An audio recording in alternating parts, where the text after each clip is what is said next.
Bonjour et bienvenue à votre podcast Éducation Famille. Mes invités de cette semaine, oui, mes invités de cette semaine, puisqu'ils sont deux, sont des inséparables dans une bonne majorité des plus grosses sphères de leur vie respective. Inséparables, ils ont beaucoup de points en commun avec ces merveilleux oiseaux qui portent aussi ce qualificatif puisqu'ils sont amoureux, beaux à regarder, divertissants et aussi parce qu'ils utilisent régulièrement leurs cordes vocales et leur talent pour nous divertir.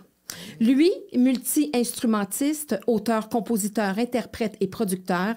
Elle, sa grande complice indispensable et chanteuse de grand talent. Fiers parents de leur mignonne fillette de 3 ans, Cara, qui leur vole fréquemment la vedette, puisque c'est aussi avec elle qu'ils parcourent le Québec afin de nous offrir des performances à couper le souffle pour notre plus grand plaisir. Travaillant dans l'ombre durant plusieurs années afin de mettre en lumière bon nombre d'artistes québécois connus, c'est maintenant en duo et en famille que mes talentueux performeurs invités ne cessent de briller et d'éblouir tant nos yeux que nos oreilles à travers leurs spectacles personnalisés. C'est avec beaucoup de reconnaissance et la conviction qu'ils nous feront apprécier et découvrir davantage leurs univers mélodieux que j'accueille un couple plus que talentueux, le pianoman et sa singer-woman, Christian-Marc Gendron et Manon Séguin. Afin de partager, discuter, apprendre, rencontrer, s'informer et comprendre ensemble sur tous les sujets concernant l'éducation et la famille, bienvenue ici à votre podcast Éducation Famille. Bonjour! Bonjour. Wow! J'ai comme des C'est la plus belle présentation qu'on a eue depuis longtemps. Mais ça?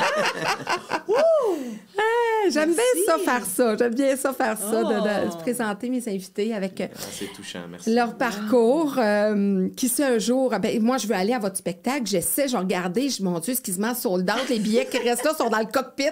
Je veux pas aller là. Moi, je suis une fille, quand je vais dans un spectacle, il faut vraiment que je sois dans les premières rangées. Il faut que tu me craches dans la face. Là, tu sais, c'est comme... Je suis peut-être une artiste pas assumée. Je veux comme avoir l'impression d'être sur le stage, que ça soit n'importe quelle pièce de théâtre, peu importe. Et là, je regarde, puis là, je vais attendre le prochain. Puis tout ça, on s'était écrit aussi, j'avais dit, je vais être dans la première rangée. Puis en plus, écoute, j'ai mis mon veston, la même couleur que tes pianos. Wow! Très Le jaune, c'est vraiment dans mes couleurs préférées. Ça me donne une bonne humeur. Lui, il a mis ses bottes pour Mes te petites bottes matcher. jaunes, ouais. Écoute, la fille est concept. Hey, vraiment, merci d'avoir accueilli, d'avoir vraiment accepté vraiment cette invitation. Je sais que vous avez un agenda hyper chargé parce que les gens vous aiment depuis longtemps, mais je pense qu'ils vous aiment de plus en plus parce qu'ils vous ont découvert.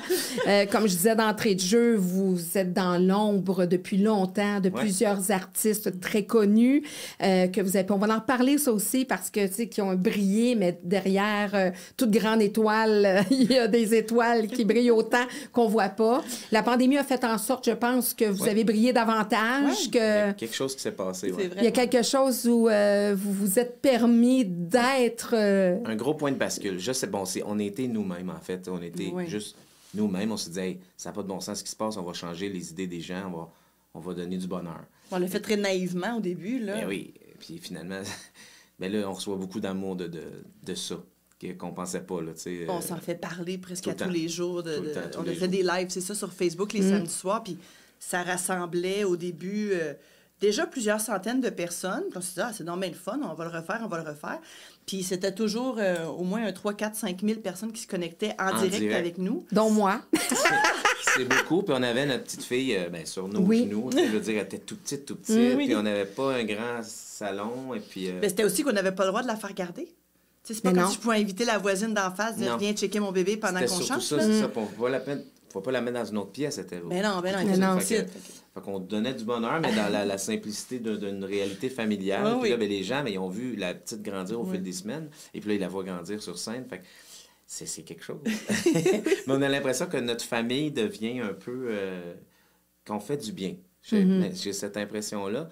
Et puis, c'est devenu un peu notre mission. C'est-à-dire, si on fait du bien aux gens, ben tant mieux, on va continuer. Ben oui. C'est ça. Oui, c'est ça. Puis, tu sais, à quelque part, moi, je me disais, bien, ça fait longtemps que vous travaillez, là, on va parler de votre parcours. Vous êtes originaire de quel... Toi, tu es originaire de la région de l'Ontario, c'est ça? Oui, un petit village qui s'appelle Lorignal, dans l'Est ontarien, tout près d'une ville un petit peu plus connue qui s'appelle Hawkesbury. Donc, vraiment à la frontière entre le Québec et l'Ontario. Puis est-ce que tu es issu d'une grande famille? J'ai une famille... moi, j'ai une sœur plus jeune, qui a 3 ans de plus jeune que moi, que c'était sa fête hier. Et puis, ma mère, que j'ai perdue il y a 6 ans déjà, avec une seule sœur aussi plus jeune. Donc, on vient pas d'une famille très... Tu sais, j'ai pas des oncles et des tantes la plus finée, mais une famille très musicale. Puis oui, c'est ça. Ouais. Quand est-ce que la musique est arrivée dans ta vie? Ah, j'étais pas née, puis elle était déjà là. Elle était déjà là. Ah oui. Un peu comme votre fille. Exact. Oui, c'est vraiment ça qui se passe avec notre ça. fille. Puis moi, mon grand-père jouait du violon. Il avait parti un band avec ses 2 enfants, donc ma mère et ma tante qui jouaient de l'orgue puis de la guitare. Puis très, très jeunes, là, dans leur adolescence, ils ont joué de la musique. Puis ma mère a arrêté de faire de la musique quand elle est tombée enceinte de moi. Ben, arrêté, en fait, c'est qu'elle a lâché le band parce que c'était trop prenant.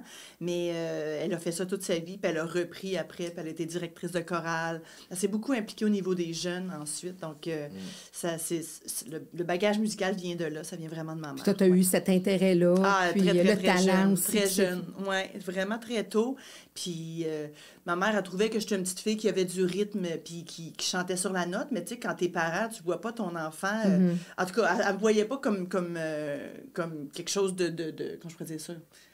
Qui pouvait faire carrière un jour ou même... Tu sais, elle avait pas ça en tête. Puis c'est mon directeur à l'école qui a dit... Monique, il faut que tu fasses prendre des cours de chant à ta fille. Il y a vraiment quelque chose avec ton enfant. Ma mère a dit, ben oui, je sais, elle aime ça. Tu sais, on a un problème avec ton enfant. On a un problème avec ton enfant. Puis ben, finalement, c'est ça. Le directeur en question avait vraiment raison. Puis ça m'a vraiment donné des ailes à partir de ce moment-là. Ouais. Parce qu'à l'âge de 11 ans... À 11 ans, j'ai commencé vraiment à faire de la scène, à vraiment sortir des églises, parce que j'ai beaucoup chanté dans les églises, mais à sortir des églises, faire des spectacles, avoir des musiciens avec moi, faire de la télé, faire des enregistrements. Donc...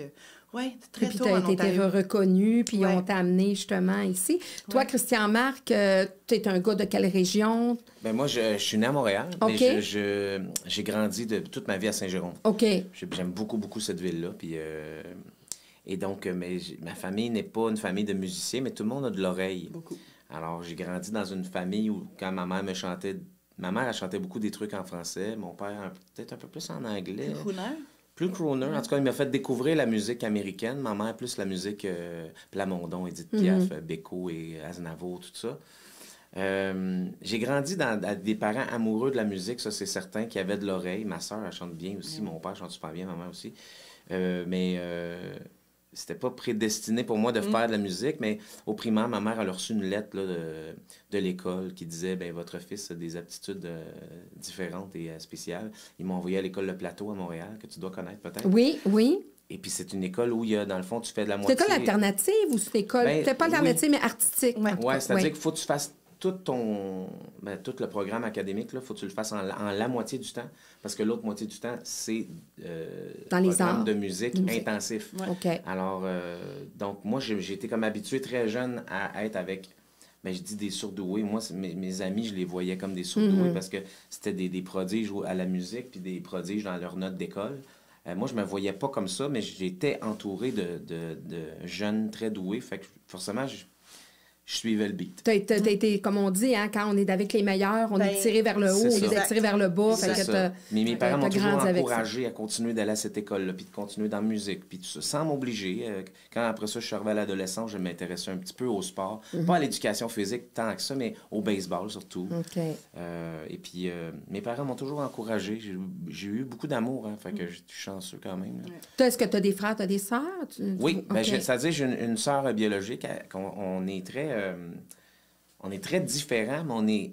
comme on n'a pas besoin de se parler pour savoir qu'on s'aime fort. Et puis, ma mère s'est remariée. Moi, j'ai 46. Mes parents se sont séparés. J'avais, mon Dieu, 3 ans, maximum 4 ans. Puis mon père s'est fait une femme. Ma mère s'est fait...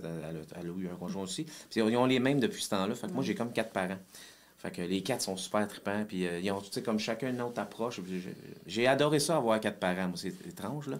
Oui, bien, des fois, ça amène des modèles, le masculin et féminin différents. Ouais. Surtout quand les relations sont équilibrées, puis que ça va bien, puis qu'il y a un bon respect, puis une bonne chimie entre les deux couples, si on peut dire, là. Ouais. Tu sais, même si des fois, c'est pas toujours facile, mais que l'enfant reste au centre, ça fait une différence. Christian, il a même écrit une chanson là-dessus qui s'appelle 1000 pages. Oui, c'est vrai. De comment il a vécu ça étant enfant, la beauté de ce que des parents veulent pour leurs enfants, malgré ce qu'ils pensent l'un envers l'autre ou les chicanes parce ou tout ça. qu'une séparation, ça Ben avec non. forcément un conflit. Oui. On n'a jamais entendu parler du conflit, ni ma soeur, ni moi. Mes parents, ils n'ont jamais parlé un contre l'autre. Jamais. Jamais. En tout cas, pas vous autres. Non. C'est sûr. Plus tard, grand, quand ça. tu dis, ah mon Dieu, mettons, père, nanana, puis ma mère, ben, des fois, elle faisait juste. Ou, tu sais, mettons. Mais c'était vraiment pas plus que ça. Puis quand je te dis plus tard, c'est genre dans vingtaine. Là, c'est plus grave, on est des adultes. Oui. Mais non, j'ai toujours trouvé ça très beau. Puis c'est vrai, j'avais écrit une chanson là-dessus parce que je me disais, si tous les enfants pouvaient. Vivre ça. Ben oui, parce que c'est sûr qu'ils ont vécu des conflits. Des frustrations. Ben oui, bon. c'est sûr, certains, là. Mais ils vous ont pas mêlé à ça. Non, pas du tout. Puis je te dirais que moi, j'ai eu plus de chance que ma sœur parce que dans le sens que j'avais une grande passion. C'était la musique. Et puis ça sauve beaucoup de... Depuis te lancer là-dedans, toi. Ouais. Ça m'a poussé justement à vouloir... j'étais toujours obligé d'être un peu dans l'élite ou dans des groupes enrichis, tout ça, parce que si tu veux faire de la musique dans des programmes avancés, il faut que tu sois avancé dans les autres matières. J'ai l'impression que j'ai eu plus de chance que ma sœur au niveau de la flamme, que de la musique m'a Tu as découvert très jeune, en fait, ce qui te passionnait, tu sais. Ouais, j'ai jamais eu de doute. Ça a pu te lancer, ça a pu occuper toutes tes pensées. Puis j'ai jamais eu de doute.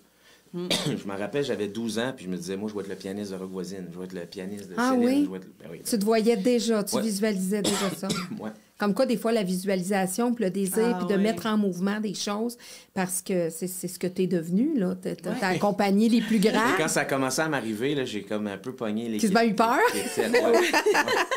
J'ai-tu demandé ça à l'univers? Voilà, wow, pas prête, c'est parce que longtemps, j'étais le plus jeune dans les tournées que je faisais. Par exemple, j'étais le pianiste de Sylvain Cossette, puis j'étais vraiment le plus jeune de 10 ans, plus jeune de l'autre plus jeune. Fait que... Et puis ça a pas mal tout le temps été comme ça, tu sais. Ça vient avec un stress, mais en même temps, ça te fait maturer, puis après ça, ben là, j'ai aucun regret. J'ai une carrière tellement le fun, tu sais. Je me considère bien chanceux. Oui, c'est ça, parce que, tu sais, vous êtes hyper talentueux, mais vous avez été longtemps dans l'ombre, si on peut dire, ou dans la pénombre, parce que des fois, là. Mais est-ce que, à quelque part, c'est juste un concours de circonstances que votre carrière vous a apporté, vous a amené, ou bien vous ne pensiez pas capable d'être vraiment... Des fronts? Ouais. Manon, elle est née comme pour être une star, je l'ai toujours dit. Elle est super humble, mais moi, j'ai le droit de le dire.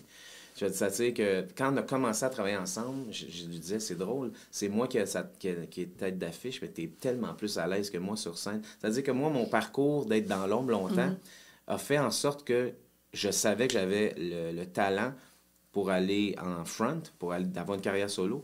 Mais je me suis toujours demandé si j'avais l'étoffe, parce que c'est pas pareil. Tu peux avoir le talent, mais ça prend plus que ça. L'étoffe, le charisme qui vient avec ça, tout ça. La résilience, être capable d'accueillir les critiques. Oui, tu sais, c'est très difficile il faut que tu te trouves bon pour réussir dans la vie. Au Québec, c'est mal vu, ça. Ouais. On ne parle pas de narcissisme, on parle de confiance en soi, puis en ses capacités. Exact. Même que quand je suis sorti du cégep, j'ai fait beaucoup de trucs à l'extérieur du Québec, puis même du Canada, c'est-à-dire aux États-Unis, puis en Europe, au Japon, ces affaires-là, parce que ici, je me trouvais pas de mon X. Puis je trouvais qu'il n'y avait pas d'entraide, puis il y avait ça dans les autres pays. Les gens s'aident beaucoup plus, je trouve, dans les autres pays. En tout cas, par rapport au milieu culturel, artistique. Ouais. Et puis dans la chanson, puis quand ici, j'ai commencé à être pianiste de d'autres artistes, ben je sortais un single, j'étais chanteur quand même, mais je sentais que j'avais pas d'appui.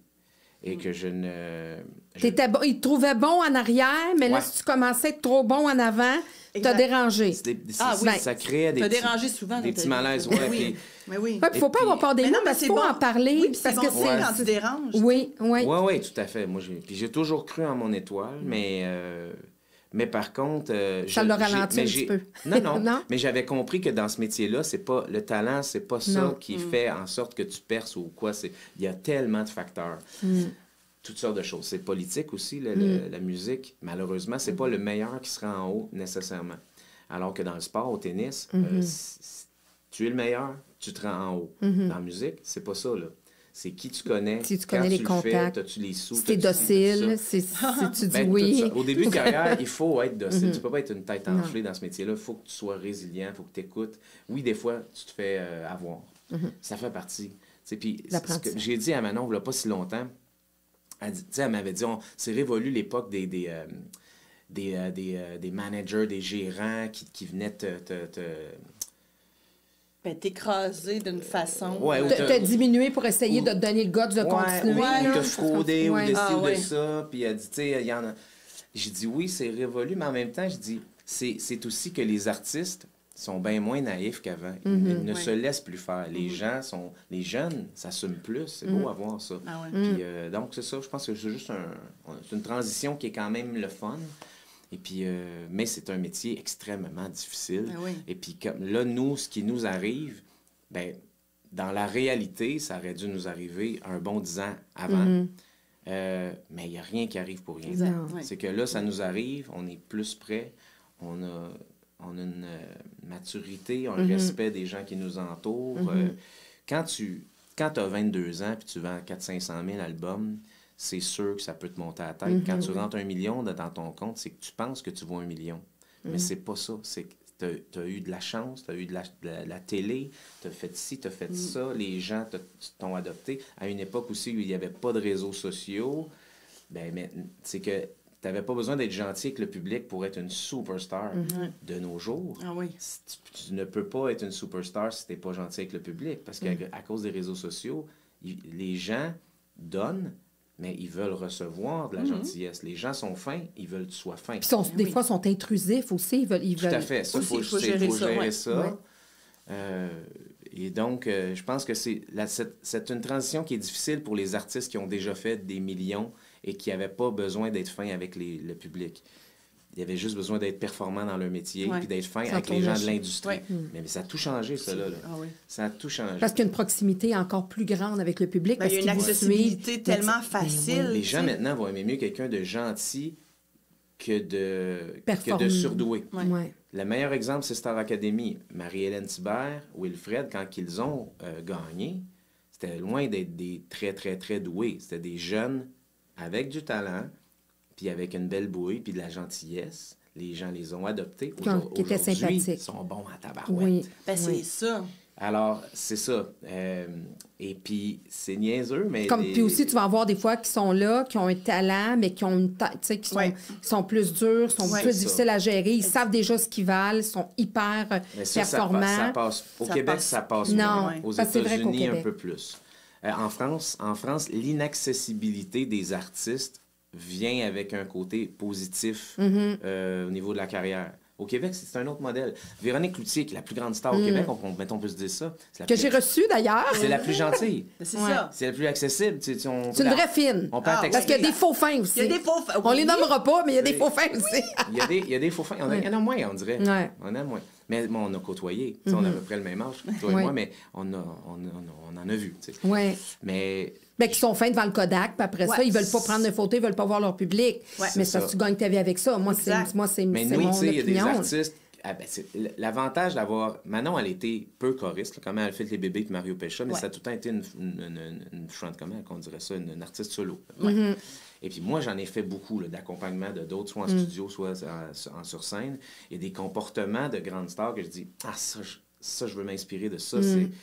Et puis ça, non, ça, je veux pas être comme ça. Il y a des grands comme Mario, c'en est un. C'en est un. Oui. Tu rencontres Mario sur la rue. Mais tu sais, Mario, hier soir, on écoutait La Voix, justement, et puis il a dit à un candidat un peu dans l'oreille, et le candidat, il devait s'en aller, là, il n'a pas été choisi. Mario, il a dit, n'importe quand tu m'appelles, tu me textes, je vais toujours être là pour toi. Et puis, je te confirme que c'est vrai qu'il est comme ça. Ben oui, Ah oui. Que ça fait 20 ans qu'on le connaît. Puis il y a du flair. Il y a du flair, Mario. Là. Écoute, on peut nommer tout le monde. Tu t'en parlais? Ouais.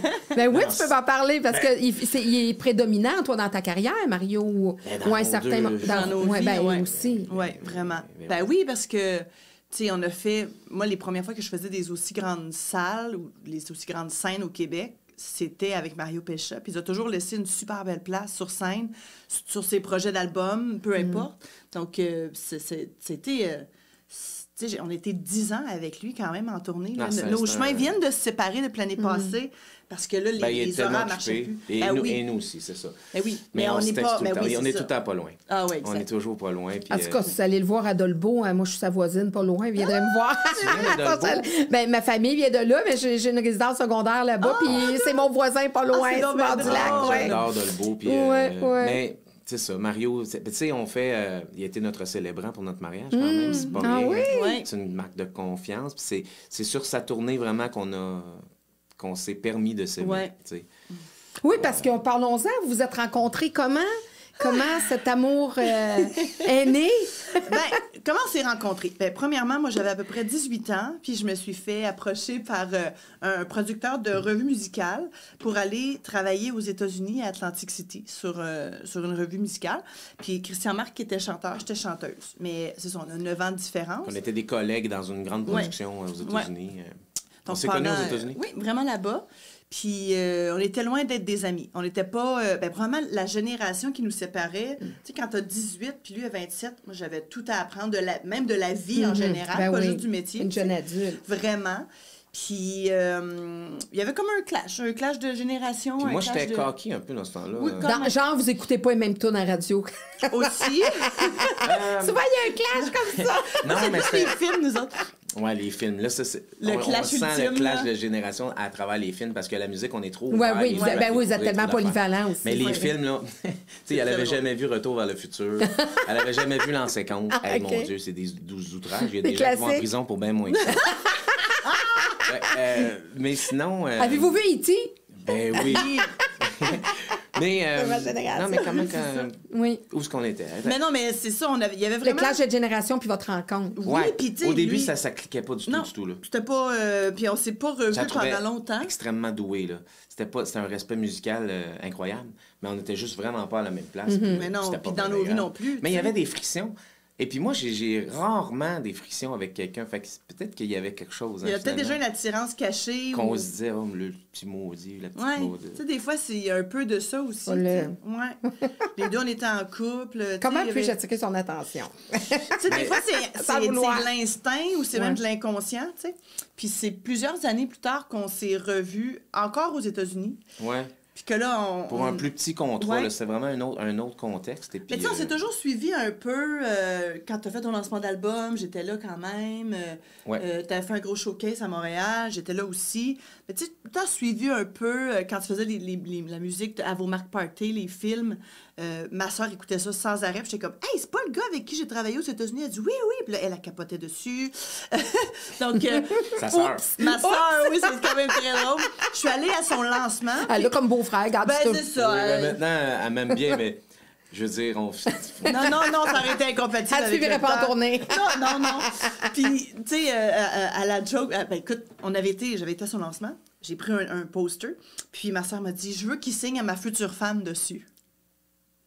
Je vais te signer à ma future femme. Puis moi, j'avais un poster qui est écrit à mon ami Madon, à bientôt. C'est quand même très drôle. C'est fou, hein, comment la vie, là. Ouais. Mais je vais continuer parce que ça va être vraiment trop long. Ah oui, moi, je raconte trop. Non, mais on aime ça. Moi, regarde, c'est moi qui essaie du temps, hein? Mais, tu sais, comme pour aller droit au but, dans le fond, c'est qu'on est... bon, moi, je lance mon premier album. Maintenant, je ne faisais plus d'accompagnement au piano pour vraiment me consacrer à ma carrière de chanteur. Par contre, il fallait que je paye mes factures. Fait que j'acceptais encore des contrats de pianoman ici et là, des corpos, des trucs comme ça. Plus incognito, Ouais, c'était plus incognito pour ici, là, pour pas trop nuire à ma... Et puis finalement, on me propose un contrat, puis on me dit, écoute, il y a comme un petit lounge, un petit piano bar, tout ça, mais il faudrait que tu y ailles avec une chanteuse. Je dis, non, ça me dérange pas. Et puis, hey, qu'est-ce que tu penses de la petite Manon Séguin? La petite Ontarienne avec qui me tapait ses noms. Et puis j'ai dit, oui, mais c'est super bonne. C'était bien mal payé. On était vraiment plusieurs années plus tard. Non, mais je savais que ça allait bien aller. Et puis, on part là-bas, puis on parle, ça clique. On fait un premier soir. Et là, en fait, même pas le premier soir, on fait un premier set, une première partie de spectacle, dans le coin de Syracuse, là, et dans un petit lounge super beau, là. Puis le patron vient nous voir et dit « Hey, vous êtes le meilleur duo que j'ai jamais eu ici depuis 25 ans. » On n'avait jamais joué ensemble. C'est-à-dire, piano-voix, on n'avait jamais rien fait ensemble. On n'avait même pas eu le temps de répéter. Vous aviez fait ça on the spot, puis votre expérience, votre expertise. Toi, t'apprends ça, puis... Ouais. Mais tu sais, au début, on s'était dit, on va répéter dans le camion. Moi, j'ai tout un petit clavier dans le camion, puis on peut répéter incognito. Là, mais, tu sais, ils disent pas de téléphone cellulaire, ils n'ont jamais dit pas de piano. C'est pas marqué sur les constats amiables. C'est pas les constats de voyons. On a trop méméré, puis on n'a jamais eu le temps de répéter. Fait que nous, cette espèce d'étincelle-là qu'est-ce qui s'est passé? Comment ça se fait que ça clique de même? Là, on finit notre week-end, puis on était complètement en admiration musicale. Mm-hmm. Il y a eu un coup de foudre musical professionnel. Mais quand tu te mets à dire Tabarouette, c'est la meilleure chanteuse que j'ai entendue dans ma vie, puis j'en ai accompagné en Tabarouette des chanteuses, là, puis je suis comme, oh my God, mais les gens ne savent pas à quel point que c'est une surdouée elle est connectée avec le bon Dieu. Moi, j'avais jamais vu ça, tu sais, j'en ai fait, là. J'ai joué des tunes avec plein de monde, là. J'avais jamais vécu ça. Fait que là, quand l'admiration est forte de même, l'amour est pas loin. Alors, puis c'était un peu la même chose pour elle. Ah, mon Dieu, oui. J'avais jamais vu un musicien qui était capable de se revirer de bord de même, qui était capable d'animer une foule, qui était capable de ci, de ça. Ah oui. Puis... aussi, c'était facile. On se regardait, on savait exactement où on s'en allait, sans se parler. Il y avait quelque chose de troublant là-dedans. La première soirée, on a jasé jusqu'à 3 h du matin devant un burger américain, mais qu'est-ce qui s'est passé là? Qu'est-ce qu'on a vécu? On est devenus des âmes sœurs musicales super rapidement. Les gens nous aimaient beaucoup trop ensemble. Moi, j'avais vécu ça, là. Puis elle non plus, je pense. Fait que là, on sentait qu'il se passait quelque chose, et puis... On est tombé en amour, mais on se le refusait. Moi, j'ai été en couple depuis 8 ans. Et puis, avec une fille magnifique. Tu sais, quand ça va pas mal dans ton couple, mais que tu commences à flasher sur un autre, puis qu'elle est quasiment 10 ans plus jeune, et que ta blonde, tout le monde l'aime, là, puis que tout le monde aime ton... Tu sais, on avait beaucoup d'un cercle d'amis important, puis bon, on avait une vie qui est en train de se construire. Oui, exactement. Alors là, ça devenait un cauchemar à vivre, puis on s'empêchait de le vivre, cet amour-là, cette passion-là. Je te dis pas qu'on n'a pas été tannant, on l'a déjà dit, on était tannant, mais justement, on s'est fait du mal dans ça. Et puis, on s'était promis de ne... Puis il est là le punch, puis là, tu vas comprendre Mario Pelcha. On s'était promis de plus jamais se revoir quand notre contrat il a fini. OK, là, c'est terminé, écoute, elle voulait pas... faire du compromettre, mal. Je connaissais bien sa conjointe aussi. Et là, moi, j'ai dit, parfait, on se verra plus dans un an. Je reçois un appel de Mario Pelcha quelques jours après. Après votre décision de ne plus être tannant. Puis Il dit, Christian Marc, c'est Mario Pelcha. Je dis, oui, salut Mario, comment tu vas? Écoute, j'ai vu que tu faisais des shows avec la petite Manon Séguin, là. Je dis, oui. Il dit, je l'aime, moi. Moi aussi. Je l'aime beaucoup. Il dit, j'ai quelque chose pour vous autres. Il dit, je m'en vais à Gatineau, puis là, j'ai peut-être pas l'accent comme... j'écoute, ça va peut-être me mettre en mouvement que je vais peut-être avoir Mario Pelcha m'amener à mon podcast, écoute. Ou sinon, je vais aller le voir au lac. Mais non, j'aime ça. Fait que là, il dit, j'ai quelque chose pour vous autres, je fais un show à Gatineau, j'ai pas de première partie, ça vous tente-tu de le faire ensemble? Je peux pas dire non. C'est une grosse opportunité. Puis dans une grosse salle pleine, j'appelle Manon. Mario Pelcha nous a appelé, il aimerait ça qu'on fasse sa première partie ensemble à Gatineau. Elle est déjà super connue dans ce coin-là. Dit, oh mon Dieu, nanana. Juste un soir, là. Regarde, on n'a pas le choix, on va à Gatineau. Ce qui s'est passé à Gatineau, c'est historique. Parce que là, il y a standing ovation de 15 minutes après la première partie. Le show de Mario n'est pas commencé encore. Il n'est pas commencé encore. Le feu a pris, là. Tu sais, c'est vraiment passé quelque chose. Ouais. Puis là, Mario, lui, il a dit, hey, ça n'a pas d'allure. Je vous garde pour les 4 prochaines années, là. Fait que là, on s'est dit, Puis là, moi, c'était une tribune incroyable. Je venais de lancer mon premier album. J'en avais pas de date de spectacle, là. Fait que faire la première partie du plus grand chanteur de l'histoire du Québec, Fernand, c'était pas rien, là. Tu dis pas non à ça. Non, avec Manon, tout ça. Fait qu'on était obligé de faire de la tournée. Puis quand tu es en tournée, tu tisses des liens assez... Et puis là, on était très tannants. Puis ça a concrétisé. Ça a concrétisé tout ça. Mais ça a fait un peu de dommage. C'est ça. Et puis le temps nous a donné raison. On était meant to be together. Oui. On était... C'était comme des inséparables. Ouais. Et voilà. Ah, t'as vu ma présentation. Mais tu vois, l'importance de Ouais. Mario Pescia, c'est un point de bascule immense dans nos vies personnelles Oui, et dans, et dans nos carrières. Nos carrières. Ben Donc, tu sais, on va être éternellement reconnaissant, oui. puis on l'admire énormément. Tu sais, c'est un pote, là. Oui, ben c'est des grands qu'on aime toujours avoir près de Puis, nous. étrangement, Mario, c'est l'artiste avec qui je me suis chicané le plus souvent. Là. Ah, mais vous êtes tellement on est sanguin. là. Ben on oui, est c'est ça. sanguin. Ben Puis oui. 5 minutes après, je s'en rappelle plus. Là. Ah ouais. Et moi, j'adore ça. Parce Monde que du c'est- lac, là, parce que c'est ça de- dit ce que ça parle. C'est ça. Oui, mais c'est authentique. Oui, c'est ça, exactement. Fait que, tu sais, what you see is what What you get, Fait que ça, exactement. j'adore ça. Oui, Il n'y a le pas ton monte, d'hypocrisie. Mais ça le se loyau- règle, comme ça, c'est fini. C'est tu ça. sais. Ouais. Oui, Puis le oui, loyau oui, à la vie, à la mort. absolument. Oui, Absolument. je pense que oui. Ouais, Ah oui, ouais. Mario, c'est notre petit Mario, c'est pas drôle. Puis je pense qu'il penserait la même chose de nous. Oui, je suis certaine qu'à partir du moment où il prend des gens sous son aile, Ah oui. faudrait vraiment que ces gens-là fassent des choses graves pour Ouais. qu'il les délaisse, parce que je pense c'est qu'à partir du moment où tu sais, il les met sous son aile, en tout cas, c'est ce qu'on décèle tu sais, de lui, Ouais. et puis connaître le monde du lac aussi, on dit, bon, C'est ça. on Ouais. va tout faire, mais la plupart, en tout cas, tu sais, on a des choses qui caractérisent, tu sais, moi, Ouais. c'est ma mère qui vient de là, puis c'est ça, il y a des traits de personnalité qui Mais moi, je suis sûre que qui sont- dans une autre vie, je viens du lac ou du Saguenay. Ah ouais? Ah oui, oui.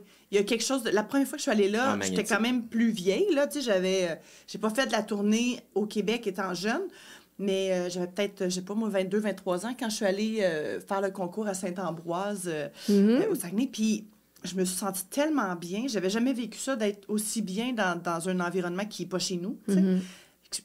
Avec l'accent, avec l'espèce de chaleur humaine qui vient de là. C'était clair pour moi que, voyons donc, C'est spécial, je viens d'ici d'une autre vie, là. Tu étais Pour déjà vrai. venu à Ah, un oui. moment donné, là. C'est Ouais, ça, il y a un lien l'authenticité fort. des gens, Ouais. puis le... Ouais. Ben, tu sais, écoute, cette semaine, la semaine passée, je pense que tu l'as manqué, mais moi, j'ai eu le temps de la regarder, l'émission Les enfants de la télé, spéciale Oui, Saguenay. oui, pas vu, ok. oui. Je pense que c'est la meilleure émission depuis 3-4 ans. Ouais. Tous les artistes qui viennent du lac puis du Saguenay, puis ça... Il y a du talent au lac, là. Il y a du talent au pied carré. Puis Oui. les Oui. anecdotes, puis tout ça, puis Pauline Martin, puis Philippe Laprise. Wow. puis tu sais, Phil Laprise, ben là, qui Phil sait Laprise. qui était un des plus fins que nous autres dans nos débuts de Phil carrière? Laprise. Phil Ben oui, Laprise. oui, oui, oui. Ces gens-là, on les oublie pas, hein? C'est ça. Non. Parce que c'est vrai que c'est un milieu difficile, puis...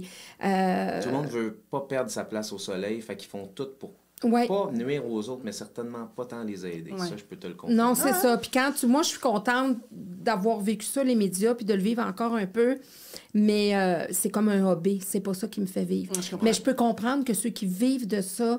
Moi, je me dis, quand je suis arrivée là-dedans, il y a 15 ans, je me dis, mon Dieu, mais quel milieu... Je disais crapuleux. Je disais le mot crapuleux. Oui. Puis je me disais, mon Dieu, ils sont tous là à se donner des becs aux premières, puis c'est tapis rouge. Mais ils veulent juste, quasiment comme dans un... Tu sais, on voyait des fois dans les films, là, voyons, comment on appelle ça, les fashion shows, là. Ah, Puis ouais. que là, tu sais, tu pètes le talon Ouais. à celle-là, tu Ouais. veux qu'il se casse. Tu sais, c'est un Ouais. peu l'image que... tu sais, c'est nous, pas tout le écoute, temps comme ça, Là, il mais... n'y a plus de lancement de disques, là, on voit ouais. plus ça. Très Mais rare, ça fait... Bien avant que ça disparaisse, on voulait plus y aller. Parce qu'il y a Parce beaucoup de que fake, c'est justement, ça, dans on ces se soirées-là. sentait pas bien. On se sentait bien avec les gens du public, mais les gens de l'industrie, moins. Ouais. Alors, c'est pour ça qu'on était comme un peu, on ne fit pas là. tu sais. Récemment, on a fait un événement, un truc médiatique, une Ouais. première, on a adoré. Et puis après ça, il y avait un after. Ah, Je disais, ouais. Manon, c'est plus notre place. Allons voir notre petite fille à la maison. Oui, c'est ça. Ouais. Ouais. Puis il y a des vrais, puis les vrais se reconnaissent. Et Ah puis oui. ils tissent des C'est ça. liens C'est ça. entre eux Je autres. pense que c'est ça. Puis là, ben, vous avez fait une belle création, qui est votre petite Cara, parce que vous l'avez attendue. Oh. Toi, Pierre-Marc... Pierre-Marc, pourquoi je t'appelle Pierre-Marc? Oh, ça arrive Christian souvent. Marc, Non, ça non. arrive, ça arrive souvent, hein? Oui. Bon, Tous les jours. Christian Marc, tous les jours. Toi, tu n'étais pas certain d'avoir un enfant, parce Non. que tu es le vrai performeur qui...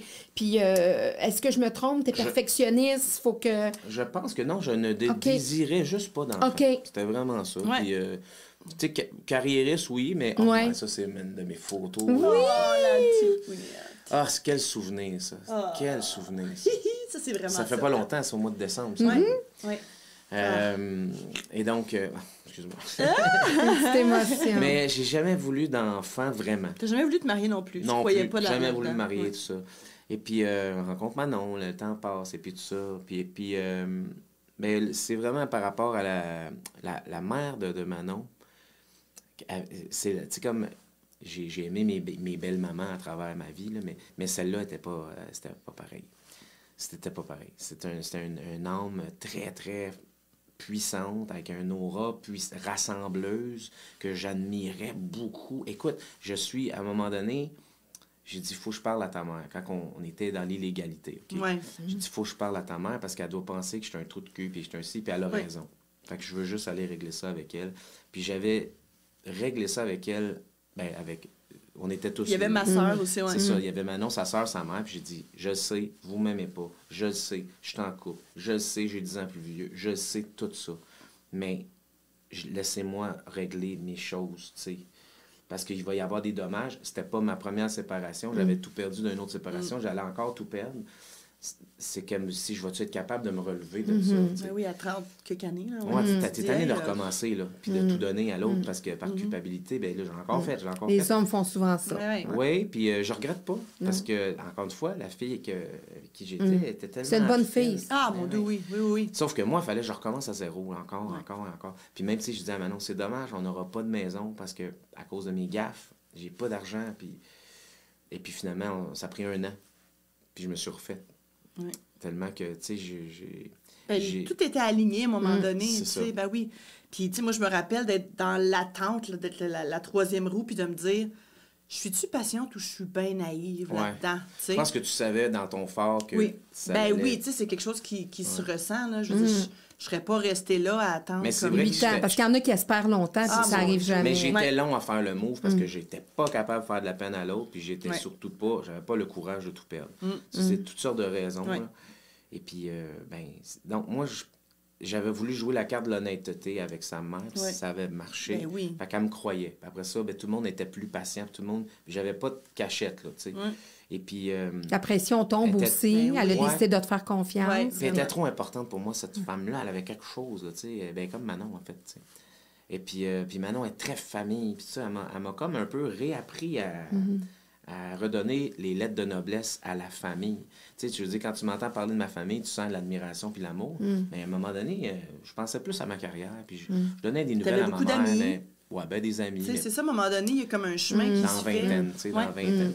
Fait que, je sais pas, Manon, on m'a remis les pendules à l'heure. Puis tu avais une carrière aussi qui était propice à ça. Tu sais, quand tu es un gars de ben, puis que tu te promènes, puis que, tu sais, par les forces des choses. J'avais des amis qui avaient des enfants, ils ne voyaient jamais leurs enfants. Non, mais c'est ça. Je suis comme, moi, t'as qu'à pas avoir un enfant, mais pas d'enfant.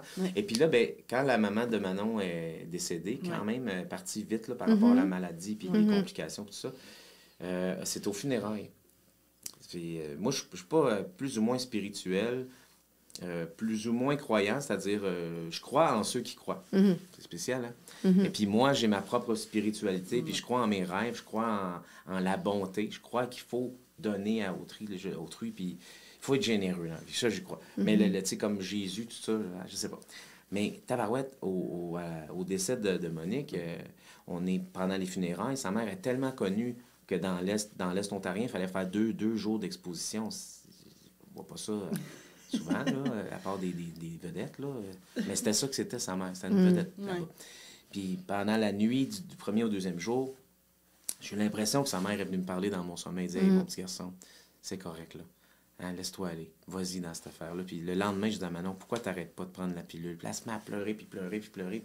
Puis je dis, hey, ça te tentait pas de m'en parler que tu voulais un enfant? Elle espérait ça. Ben, elle m'en a jamais parlé. Puis elle a dit, je voulais pas te déranger avec ça. Fait que là, moi, je me suis mis à l'aimer encore plus. Parce que je dis, si la fille est capable de se mettre de côté pour que moi, j'ai dit, ça, c'est de l'amour infini. Là. Dit, vraiment. Hey, là, fait que là, on s'est mis à travailler sur un enfant, mais ça a été long, ça a été tough. Ah, mais ça veut dire qu'il y a eu du fun là-dedans.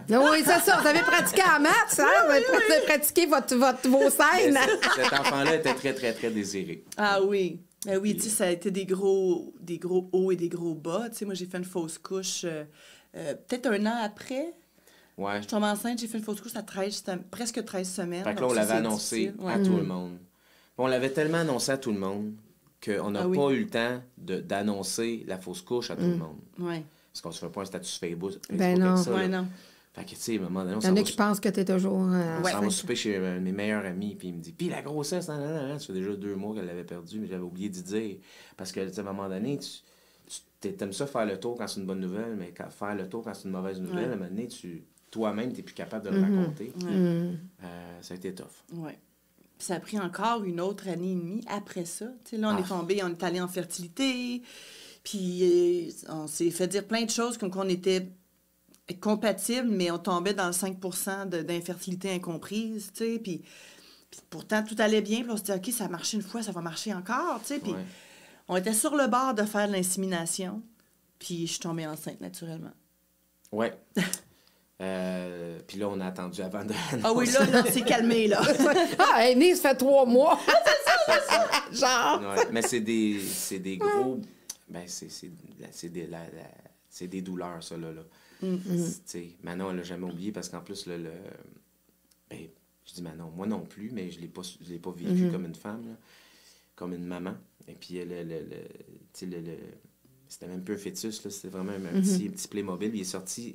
intact dans la poche de liquide amniotique, tu sais. Fait que moi, j'avais ça yeux, dans là, mes mains, là. Comme... On parlait d'E.T. tantôt, mais ça avait vraiment l'air d'un petit E.T. Pour vrai, avec, tu voyais la mâchoire, les petits bras, les petits... Ça commençait à se former. Oui, vraiment, là, tu sais. Fait que j'avais ça dans mes mains, puis là, tu arrives à l'hôpital avec ça, puis là, tu fais juste pleurer, puis le médecin te dit, ben, qu'est-ce que tu veux que je fasse avec ça? Tu le ramènes chez toi ou je le mets dans les déchets biologiques de l'hôpital? Je me dis, hey, il va pas partir avec un morceau d'artère de quelqu'un que je connais pas, tu sais. Fait qu'on l'a enterré avec ma mère. Mais tu sais, j'y ai pas fait de son nom, il est pas sur la pierre. Mais moi, je sais qu'il est là, tu sais. Il a existé, là, tu sais. Oui. Donc, ouais. Ouais, ça a été long. J'avais vu... Pour le deuil, c'est plus facile. Oui, ben oui, je pense que oui. Puis il y a une amie, Natacha Saint-Pierre, qui est une super chanteuse, mais qui est une amie aussi, puis elle est maître Reiki, puis elle m'a fait une session à un moment donné, puis elle m'a dit... Tant et aussi longtemps que tu n'aurais pas laissé partir cet enfant-là, c'est comme si ton utérus est habité, tu peux pas retomber enceinte. Ah! Ouais. C'est vrai qu'elle avait dit ça. Fait qu'on a fait le cheminement ensemble. Là, je suis rendue loin dans l'ésotérisme, mais on a vraiment fait le cheminement de... Regarde cet enfant-là, tu le prends par la main, tu le sors de sa chambre que tu avais commencé à lui préparer dans ta tête ou même physiquement, puis tu le laisses partir, tu sais. Ouais. Puis je tombe enceinte pas si longtemps après, tu sais. Ouais, fait qu'il y a plein de belles affaires. Tu sais, moi, je suis croyante dans la vie, pas très pratiquante, mais moi, on travaillait... Je trouve ça beau. Ouais. On travaillait avec Mario Pécha. Moi aussi, je pense que moi, je suis croyante, ouais. On mais travaillait... je trouve ça beau, quand je la vois chanter dans des églises, puis quand tu sais, tout ça, quand on fait l'émission La Victoire de l'amour, j'adore ça, aller là. Puis il y a des collègues qui m'ont dit, pourquoi tu vas là? Non, t'es plus là. T'es plus là. C'est le plus beau plateau de télé, tu peux pas aller, là. C'est du bonheur, de l'amour. On a le temps de faire nos chansons au complet. Ouais. On a le temps de faire des entrevues, le fun, comme aujourd'hui. J'ai fait une couple de capsules aux Victoires de l'amour. C'est ça, oui, c'est ça. Puis, ouais, c'est ça, t'as raison. Puis quand on le fait avec le cœur. C'est à nous qu'on fait du bien, il y en a là. Puis bon, tant mieux si les gens aiment ça, mais moi... Donc, tu sais, est-ce que peut-être je croyais en plus que je pense, hein? Ben là, tu sais, on n'est pas obligé de mettre des mots sur, tu sais, comme tu disais tantôt, Jésus, puis toute l'histoire qu'on s'est fait raconter. Avoir la foi en quelque chose de plus grand. Ben oui. Mais c'est sûr que je sens les énergies, moi. Je les sens, les énergies positives, et je sens beaucoup d'énergies négatives aussi. Je sens le combat qu'on vit. On est dans une transition transhumanisme. Bon, ça, je le sens. Je le sens. C'est brutal. Même. Les artistes, souvent, c'est ça. Hein, vous êtes sensibles. Puis quand on est à l'affût de ça, là... Ben moi, c'est exactement pour cette raison-là que j'aime ça être en première rangée dans un spectacle. Ah oui. Parce que pour moi, juste un banc de spectateurs, ça vient me couper l'énergie de ce que ça sent. Ah, je comprends. Fait que tu veux vraiment moi, c'est pas la même être dans chose. cette Moi, c'est première rangée. Je veux capter. Je veux que ça m'arrive comme un troc dans... Ouais. Moi, je veux l'énergie. Et plus t'es loin... Ben oui. Tu sais, il y en a qui aiment ça. Parce que non, moi, je veux 10e rangée. Je veux une vue d'ensemble. Ouais, le beau, son. Le son, c'est... Non, moi, c'est l'énergie. Tu sais, je veux voir le visage des gens. Je veux, tu sais, je veux voir s'il est ému. Je veux... Tu sais, c'est... Ouais. Fait que moi, c'est ça. Moi aussi, je crois beaucoup à ça. Puis moi, juste un banc, une rangée de personnes, les gens, c'est de l'énergie. Ah, mon Dieu. Pour moi, c'est une rangée d'énergie qui me bloque mon canal là, aux artistes que je suis venue voir. Je comprends. Fait que, non, c'est moi, c'est comme ça que je vis ça. C'est pour ça, des fois, même si j'ai le coup de même, je m'en fous. Je m'en fous, tu sais, c'est vraiment... Pour moi, il y a une grosse différence de comment moi je vois ça. Vous avez eu notre petite poulette. Oui. D'où vient le prénom Cara? Ben, Christian Marc, c'est pas juste un amateur, mais un fan fini, un collectionneur de Superman. Il n'y a pas si longtemps, il était dans les 3e ou 4e plus grands collectionneurs au Canada. Là. Ouais, c'est ça. J'ai investi de l'argent quand j'étais plus jeune là-dedans, puis bon, ça a pris beaucoup de valeur. Là. Ouais. Mais je suis un fan fini de toute la mythologie de Superman, de sa famille, de toute l'histoire alentour de ça. Et sa cousine, qui est Supergirl, mais son vrai prénom, c'est Kara. Et moi, je trouve ça beau. J'ai juste proposé ça à Manon, puis elle a dit oui tout de suite. Ben moi, j'aime les petits noms. Ma sœur s'appelle Karine. Moi, je porte Clara dans mon nom, qui était le nom de mon arrière-grand-mère. Donc, pour moi, c'était comme parfait, tu sais. Puis Cara, il y en a beaucoup qui nous disent comme un diamant, tu sais, des Cara. Oui, c'est ça. Fait que, il y a comme tout ça qui faisait que ça marchait parfaitement. Mais c'est vrai. Mais, c'est que tu as aimé ça, mais ma proposition venait vraiment de mon univers d'enfant, là. Tu sais, j'ai tellement fait beaucoup c'est-à-dire de musique dans des programmes d'élite, un peu, si tu veux, là, quand j'étais plus jeune, que ma vie d'enfant, j'ai l'impression de ne pas l'avoir vécu tant que ça. Des jouets, là. T'avais plus des C'était dans la performance, la pratique. Ouais, j'avais pas beaucoup d'amis, même au primaire, secondaire. Je pratiquais ma musique. Et puis, mais j'ai tout le temps capoté sur les jouets, les Superman et c'est ça. Et quand j'étais très jeune, tu sais, il y avait distribution consommateur. Et puis, il y avait évidemment la série de Batman, Superman, Robin, tout ça. Et le bonhomme Superman, il était discontinué, mais tout le temps. Donc, je ne l'ai jamais eu de mon enfance. Tu peux-tu croire que quand j'ai eu des sous, puis que j'étais capable de m'acheter une figurine Superman, je les ai toutes achetées. Tous ceux qui avaient sur la planète, là. Fait que c'est ça. Il y a un petit manque à l'enfance, qui n'était pas la faute de mes parents. Je veux dire, je leur en ai jamais parlé quand j'étais enfant, je ne peux pas savoir. Mais moi, j'étais comme, c'est pas vrai que j'aurais pas mon Superman.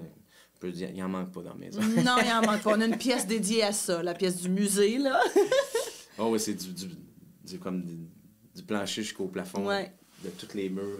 Écoute, c'est vraiment une grande passion. Qui aujourd'hui, c'est-à-dire, ça fait longtemps que j'investis plus là-dedans. J'aime mieux prendre des réaps, des réas pour la petite. C'est-à-dire qu'on fait bien attention maintenant. On colle beaucoup notre argent, on n'a plus aucune dette, on a des vieilles voitures, notre maison, toute petite hypothèque. On vit modestement. Non. On vit comme une famille de classe moyenne. Mais on n'a pas de dette. Alors, on est fiers de ça. Puis là, mais c'est sûr que les affaires de Superman, c'est du superflu. Oui. Fait que je dépense plus là-dedans. Mais tout ce que j'ai, ça a pris de la valeur, quand même, c'est ça. C'est ça, mais c'est une grande passion. Oui, c'est un investissement. On l'a même mis en garantie sur notre prêt hypothécaire quand on a acheté la maison il y a 8 ans. Ça donne une idée de l'ampleur de la chose. Mais... Puis même, ça vaut tellement cher qu'on ne peut même pas l'assurer pour ce que ça vaut parce qu'on n'a pas... Non, ça coûterait des milliers de dollars par mois. Par mois. D'assurance. À un moment donné, tu fais comme, OK, regarde. Fait que, tu sais, c'est ça. Ouais. C'est une belle passion. Ça vient de là, le Cara. Puis je regarde ça, je vous entends parler, puis je trouve ça beau parce que c'est possiblement un volet qu'on ne sait pas beaucoup de vous. Mais, tu sais, quand on dit que derrière tout homme, il y a une grande femme, puis, ben, tu sais, je vois, là, l'amour vraiment, tu sais, je sais que vous vous aimez beaucoup, mais l'amour que Manon te porte, tu sais, dans l'attente de votre relation, quand vous étiez tannant, comme vous dites, dans le fait, justement, tu sais, pour une femme, quand on a le désir d'avoir un enfant, puis que l'horloge biologique nous appelle, mais de taire ça pour l'homme qu'elle aime, puis c'est bien que tu l'aies vu, parce qu'effectivement, c'est quelque chose. J'ai jamais eu aucun indice. Aucun indice. Elle aussi, c'était clair. Non, on n'avait pas non plus un enfant. Non, pas. Elle disait comme moi. Elle a tout fait ça, là. Ouais. Tu sais, ma soeur, quand on s'est mariés, ma soeur était hautement enceinte de son premier. Puis je la regardais aller, puis je me dis, ça va être ça. Tu sais, je suis mariée avec l'amour de ma vie. Pour moi, c'est plus important ça que d'être comme une fille que j'ai connue qui s'est mariée avec un partenaire de vie parce qu'il y avait les mêmes valeurs, les mêmes aspirations, le rêve d'une grande famille. Mais que quand j'y avais demandé, oui, mais est-ce que tu l'aimes? Puis elle m'a dit, ben je sais pas c'est quoi vraiment être en amour. Je dis, ben non, ça, tu le sais quand tu l'es, tu sais, c'est tellement... C'est plus fort que tout, tu sais. Fait que je me disais, j'aime mieux ne pas avoir d'enfants puis m'occuper de mes neveux et nièces. Puis de toute façon, être en tournée, c'est pas le métier idéal pour former une grande famille, on s'entend, là? Donc, pour moi, c'était comme... C'était pas un deuil, c'était vraiment, ben ce sera ça, puis j'aime mieux être avec l'homme de ma vie que j'ai eu la chance de rencontrer. Il y en a qui vivent jamais ça, le grand amour, pour vrai. Non, c'est vrai. Donc, mais quand il est arrivé avec ça, c'est sûr que là, c'était comme le summum. Puis là, même le lendemain, j'ai dit, t'es certain, là? C'est pas le genre de décision qu'on prend à la légère. C'est pas une paire de souliers, je peux retourner, là. Non. Donc, là, à partir de ce moment-là, ça a été notre plus grand désir. Puis c'est ça qui était aussi difficile de... Moi, je pensais que quand deux personnes s'aimaient autant... Ben, que la vie faisait en sorte que... Mais non, tu sais. La vie nous a testés. Oui. Ouais. Beaucoup. Beaucoup, quand même. Oui, parce qu'après la fausse couche, vous auriez pu décider de ne pas persévérer. Oui, puis on s'était mis des limites aussi quand on est allé en fertilité, puis on s'était dit, nous, on n'ira pas in vitro. On se rendra pas à l'in vitro. OK. Pour plein de raisons. Raisons de sous, parce que j'étais là, hey, je sais plus de nos jours là, si c'est couvert ou pas, mais nous, l'était vraiment pas là, il y a 6 ans. On parlait de 40 000, je pense. Ah non, c'est ça. Là, c'était là, attends. On n'avait pas cet argent-là du tout. Puis, non, c'était OK. À quel point on veut un enfant à tout prix? Adopter, on n'était pas prête pour ça. Non, il y avait quelque chose en nous qui... Je sais pas. Famille d'accueil, j'aurais été game. Adopter, je sais pas. En tout cas, parce que c'est des longues années de tracas avant que ça fonctionne. Ça ne nous tentait pas de passer par là non plus. Oui. Fait qu'on s'était mis des limites, puis finalement, c'est arrivé vraiment à l'intérieur de notre cadre de limites qu'on s'était mis. Ta maman vous a envoyé une belle... Écoute, ta maman est décédée avant de connaître sa petite fille. Oui. Elle a connu son petit-fils, le premier-né, mais Nathan, mon filleul, est né 3 semaines prématurées, puis ma mère est décédée 1 mois plus tard. Donc, on dirait que la vie a fait que ma soeur a accouché plus tôt pour permettre à cet enfant-là de... pas de connaître, mais au moins que ma mère, elle sort dans ses bras plusieurs fois. T'sais. Mais on la sent tout le temps pas loin. Oui. Oui. Je sens qu'elle la voit tous les jours quasiment. Oui. Bien, Cara porte Cara Monique Gendron. Elle l'utilisera pas au quotidien, là, son deuxième prénom, évidemment, mais elle connaît Grand-Maman Mo. Nous autres, c'était son nom. Donc, Grand-Maman Mo, pour elle, c'est presque aussi... comment je vais dire ça? C'est pas tactile, parce qu'évidemment, c'est ça, elle peut pas la rencontrer, mais pour elle, c'est la même chose qu'elle a Mémé avec Pépé, c'est une personne elle a Mamie, Papy, elle entend parler. Elle a Grand-Maman Mo. Puis des fois, elle me sort des affaires, là. « Ah, ça, c'était les muffins préférés à Grand-Maman Mo. » Ah, ben parfait. Donc, ça fait partie de sa vie, là, tu sais, qui est dans son histoire. Oui. Là, partir en tournée, parce que là, il y a eu la pandémie, parce que c'est un bébé de la pandémie. Oui, parce qu'elle est née en octobre 2019. Donc, oui, elle avait quelques mois là, quand la pandémie est arrivée. On recommençait les spectacles. On avait vraiment pris... lui avait beaucoup travaillé en novembre-décembre de 2019,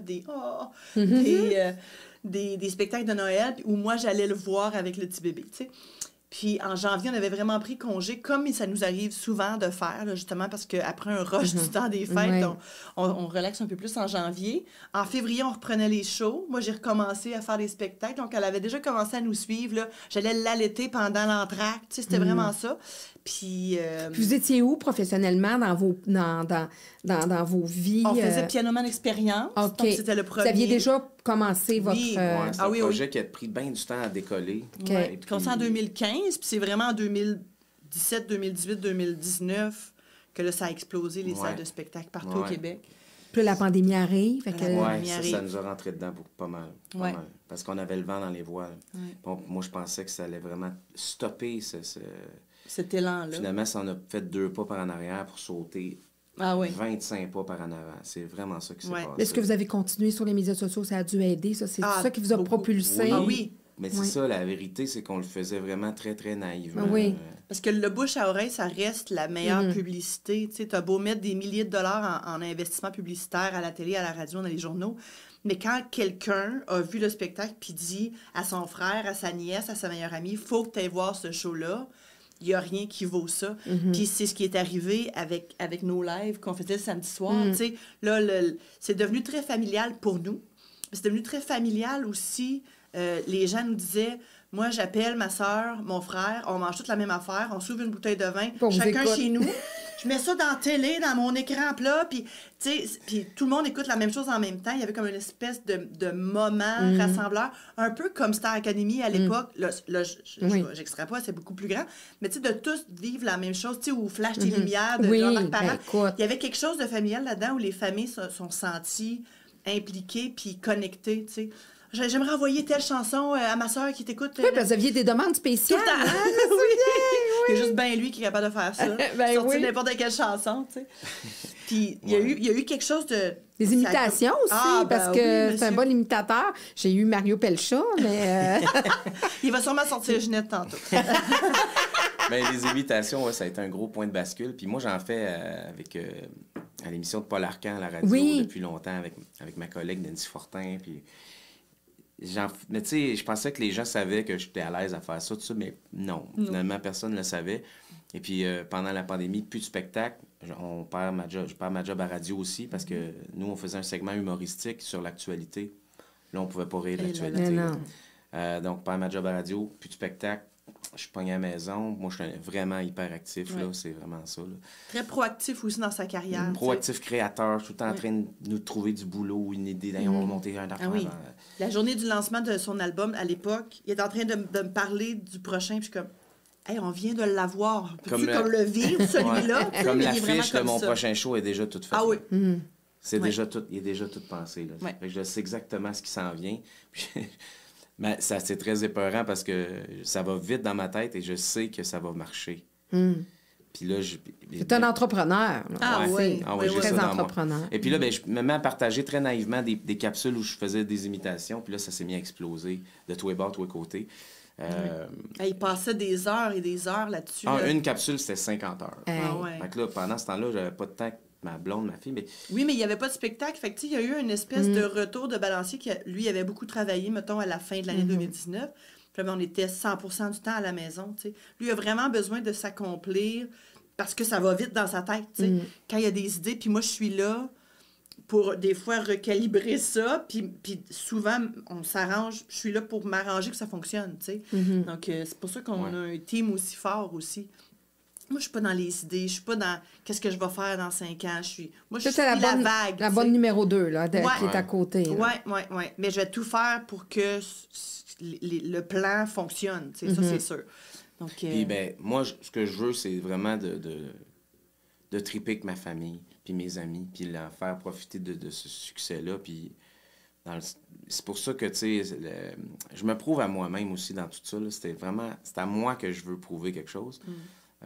J'ai plus rien à prouver à personne là, dans ma tête, mais à moi, j'ai encore quelque chose à prouver. Fait que j'ai envie d'aller jusqu'au bout de ça. Mais tu vois, j'ai 46, puis je disais à 50, je veux prendre ma retraite. Il sera jamais capable. Mais prendre sa retraite, ça veut pas dire d'arrêter de travailler. Chanter, puis travailler. Ça veut dire de dire... Faire des choix. C'est ça, parce que là, pendant toute ma vie, j'ai dit oui à beaucoup trop de choses, puis je me suis rendu compte que de dire oui à tout le monde, c'est de se dire non à soi-même. C'est une phrase que tu dois connaître. Là. Puis... Et c'est tellement ça, moi, ma vie. Là. C'est de dire oui à tout le monde, c'est de me dire non à moi-même. Là, je suis dans une très belle vague où je suis obligé quand même d'accepter beaucoup d'opportunités pour faire vivre ma famille, mais aussi ma gang, mes musiciens. Ben oui, parce que c'est une gang aussi. Oui, nos techniciens, notre gérant qui croit en nous depuis longtemps, il n'a pas besoin d'argent, il est indépendant, mais par contre, pour tout le temps qu'il y met, je veux qu'il soit fier de nous autres. C'est important pour moi. Là. C'est plus pour mon équipe, ma gang.